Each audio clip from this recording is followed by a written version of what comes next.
Alors, cette fourmi, c'est une Myrmecia similima, une australienne pas comme les autres. Connue pour des piqûres très douloureuses et un venin capable de déclencher des réactions allergiques graves chez certaines personnes, ce n'est clairement pas une espèce qu'on manipule à la légère. Ça fait maintenant 2 ans que je maintiens cette colonie, j'observe chaque ouvrière, leurs différences de caractère, et je commence vraiment à bien comprendre leur façon de réagir.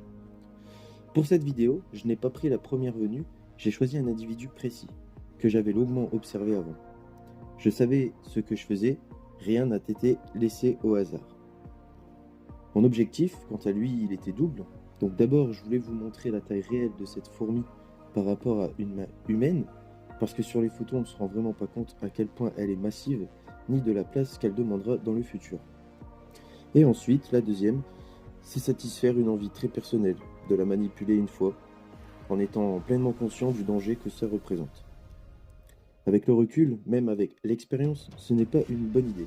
Le genre Myrmecia est bien documenté en Australie pour être une cause majeure d'allergie sévère et la douleur de la piqûre est loin d'être anodine, même si certains la comparent moins pire que celle d'un frelon asiatique.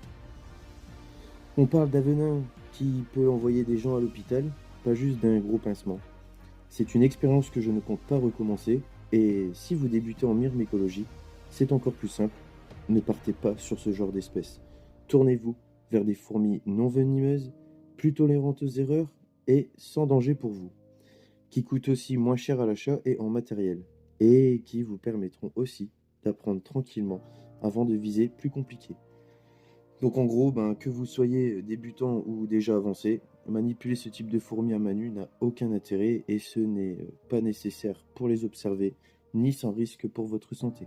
Donc informez-vous sur les dangers, respectez les animaux et surtout pensez toujours à votre sécurité avant tout. Merci d'avoir regardé cette vidéo jusqu'au bout, prenez soin de vous, respectez vos colonies, et donc on se retrouve très bientôt pour de nouvelles observations myrmécologiques. Salut à tous, c'est Story.